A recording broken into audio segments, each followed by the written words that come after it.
हरे कृष्णा। भगवत गीता के इस वीडियो में हम दूसरे अध्याय का 28वां 2.28 श्लोका शुरू करेंगे। इसमें भगवान कह रहे हैं कि सारे जीव प्रारंभ में अव्यक्त रहते हैं, मध्य अवस्था में व्यक्त होते हैं, विनष्ट होने पर पुनः अव्यक्त हो जाते हैं। अतः शोक करने की क्या आवश्यकता है। आपको पता है, जब आप भगवत गीता पूरी पढ़ेंगे तब आप समझेंगे कि इवन ये जो पृथ्वी लोक है या ये जो सारी क्रिएशन आपको दिख रही है, इवन ये सब भी अव्यक्त रहती है। अव्यक्त माने अप्रकट, नॉट विजिबल। ये सब भगवान विष्णु में समा जाती है। फिर एक सर्टेन स्टेज के बाद, एक पर्टिकुलर समय के बाद ये फिर से प्रकट होती है और फिर जीवन का संचय होता है और फिर जीवन खत्म हो जाता है, जिसको महाप्रलय बोलते हैं। एक प्रलय होती है, एक महाप्रलय होती है। कभी फिर बाद में एक्सप्लेन करूंगा डिटेल में। प्रलय में सिर्फ जीवन खत्म होता है, ऐसे समझ लीजिए कि धरती खत्म नहीं होती। और महाप्रलय में ये पूरे क्रिएशन, ये जितने भी समझ लीजिए सौर मंडल में जो कुछ भी ये ग्रह हैं, ये सब भगवान विष्णु में समा जाते हैं। तो ये प्रकट अप्रकट लीला चलती रहती है। यही हमारे साथ भी होता है। आज मैं अपनी बात करूं तो धरती पर मैंने भारत में जन्म लिया, दिल्ली में जन्म लिया।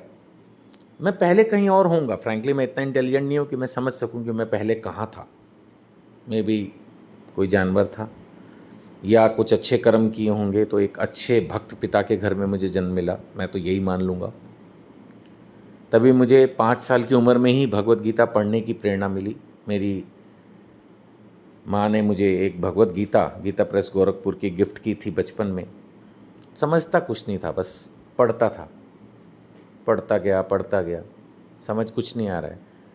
एक नियम बना लिया, नहाने के बाद एक अध्याय पढ़ना है बस, और उसमें भी सिर्फ मीनिंग पढ़ते गए, कुछ समझ नहीं आ रहा है। फ्रैंकली उन्होंने ज़्यादा समझाया नहीं मुझे कुछ भी, बट ठीक है, पढ़ने की किताब दे दी, एक रिचुअल बन गया। कुछ तो लाभ हुआ, होते होते कुछ तो समझने के प्रयास किया जीवन में।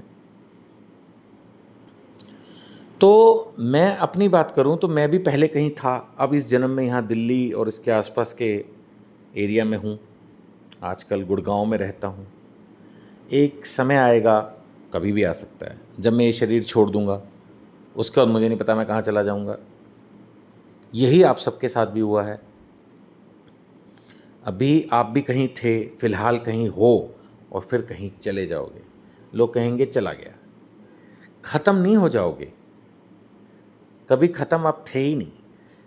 आप अप्रकट थे। आजकल जब ये सुन रहे हो वीडियो तो प्रकट ही हो। लीला चल रही है, भगवान की लीला चलती है, राम लीला, कृष्ण लीला। सपोज़ आपका नाम है सुरेश शर्मा, तो सुरेश शर्मा की लीला चल रही है। सबको लीला करने का अधिकार दिया है भगवान ने। जो भी लीला हमसे हो पाएगी वो करेंगे। भगवान अपने कैपेसिटी के हिसाब से लीला करते हैं। आप अपने कैपेसिटी पे लीला कर रहे हो।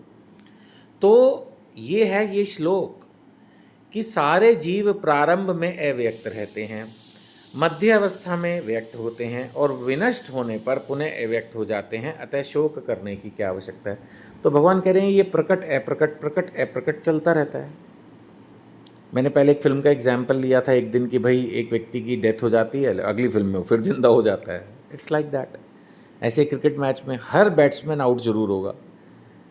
आउट नहीं भी होगा तो शाम को जब मैच खत्म हो जाएगा तो उसको वापस आना, लेकिन अगले दिन वो फिर आ सकता है, अगले मैच में वो फिर आ सकता है। ऐसे ही चलता रहता है। यही है जीवन। फिलहाल भगवान अर्जुन को ये समझाने की कोशिश करें, इतना आसान नहीं है इसको प्रैक्टिकली एब्जॉर्ब करना। कहीं ना कहीं हमें शरीर से, हमारे रिश्तों से, प्रॉपर्टी से, हमारी पोजीशन से, हेल्थ से, वेल्थ से अटैचमेंट होती है और उसकी वजह से हम इसको छोड़ के नहीं जाना चाहते। लेकिन जाए भाई मेरे, जाना तो पड़ेगा, लेकिन वापस भी आ सकते हैं। 29 श्लोक का क्या कहता है कि कोई आत्मा को आश्चर्य से देखता। अब इतना कुछ सुनने के बाद उसको हो सकता लगे, अरे मेरे को तो पता ही नहीं था आत्मा ऐसी चीज़ है, भगवत गीता में ये सब लिखा है। कोई इसे आश्चर्य की तरह बताता है और कोई इसे आश्चर्य की तरह सुनता है, किंतु कोई इसके विषय में सुनकर भी कुछ नहीं समझ पाते। भगवान कह रहे हैं कोई, बट मुझे तो लगता है हर कोई। किसी को समझ में कहाँ आ रहा है।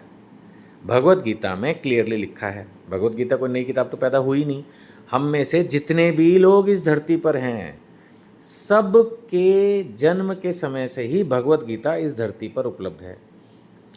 चौथे अध्याय में हम पढ़ेंगे कि जब ये सूर्य था तब भगवान ने सूर्य को भगवत गीता समझा दी थी, पढ़ा दी थी, बता दी थी। तब हम समझेंगे कि भगवत गीता का इतिहास करोड़ों साल पुराना है। अभी चलो हम पहुंचेंगे जब चौथे अध्याय पर, तब उस पर चर्चा कर लेंगे।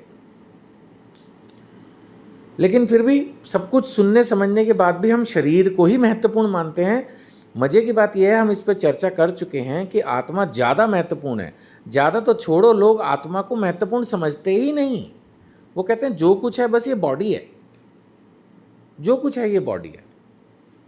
वो सिर्फ इस शरीर से रिलेटेड ही बात सुनना करना चाहते हैं कि शरीर को कैसे प्रोटेक्ट करेंगे, बस वहीं तक उनकी सोच है। उसके ऊपर वो सुनना समझना ही नहीं चाहते, कितना ही हम प्रयास कर लें। इसीलिए मैं हर वीडियो के एंड में आपसे रिक्वेस्ट करता हूँ कि इसको फॉरवर्ड करें, शायद किसी को मेरा एक्सप्लेनेशन अच्छा लगे, फिर उसको भगवत गीता में रुचि आए, फिर वो भगवत गीता की किताब खरीदे, उसको पढ़े।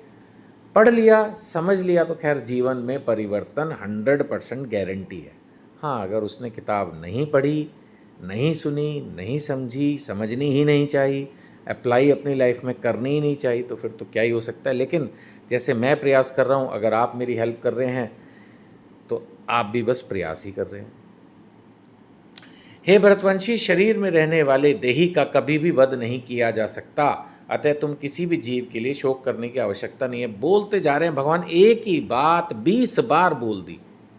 जैसे हम छोटे बच्चे को एक ही बात बार बार बोलते हैं ना कि भाई मान जा, समझ ले, तो एक ही बात आत्मा के कंसेप्ट को बार बार समझा रहे हैं। दूसरे अध्याय में सब कुछ समझा दिया, लेकिन सोचो अर्जुन जैसे समझदार व्यक्ति को भी अभी समझाने में 16 अध्याय और लग जाएंगे, तब जाके वो बोलेंगे हाँ ठीक है, मेरी समझ में आ गया, मेरा मोह शोक सब दूर हो गया और मैं युद्ध करता हूँ। 18वें अध्याय में, अभी हम दूसरे अध्याय में हैं, भगवान ने क्लियरली समझा दिया, मत टेंशन ले, कोई नहीं मरेगा, सब जिंदा रहेंगे, सब कुछ होगा। लेकिन अर्जुन जी मानने को तैयार नहीं। 31वें श्लोक में हम पहुंच गए हैं। अब भगवान उसको समझा रहे हैं कि भैया अपना काम तो कर ले, क्षत्रिय होने के नाते अपने विशिष्ट धर्म का विचार करते हुए तुम्हें जानने चाहिए कि धर्म के लिए युद्ध करने से बढ़कर तुम्हारे लिए अन्य कोई कार्य नहीं। जिसका जो काम है उसके लिए उससे बढ़कर कोई कार्य ही नहीं है। जो खाना बना रहा है उसके लिए खाना बनाना ही सबसे उत्तम कार्य है। जो पढ़ा रहा है उसके लिए वही उत्तम कार्य है। जो डॉक्टर है, जो टीचर है, जो प्लेयर है, जो पॉलिटिशियन है, जिसका जो कार्य है, अब अगर उसने वो कार्य ले लिया है, भगवत गीता के अनुसार कोई कार्य छोटा नहीं, कोई कार्य बड़ा नहीं। ये भी बता दूं, पूरी भगवत गीता में कहीं हिंदू, सिख, मुस्लिम, क्रिश्चियन नहीं मिलने वाला आपको। दूसरे अध्याय में हो, शायद आप में से कोई सोच रहा हो कि यार हिंदुओं के लिए क्या है, मुस्लिम के लिए क्या है, मतलब जो है क्रिश्चियन के लिए क्या है, ऐसा कोई शब्द आपको भगवत गीता में नहीं मिलने वाला।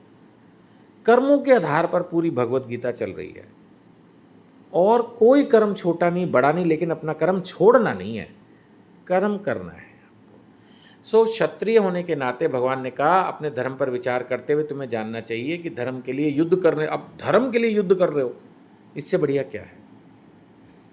अतः तुम्हें संकोच करने की कोई आवश्यकता नहीं है। भाई देखो, आज एक आदमी सड़क पर किसी दूसरे का कत्ल कर दे तो उसको फांसी की सजा होगी। आपने मर्डर कर दिया ना, किसी का हत्या कर दिया आपने। वही मर्डर अगर भारतीय सैनिक युद्ध के समय कर दे अपने शत्रु का तो उसको मेडल मिलेगा।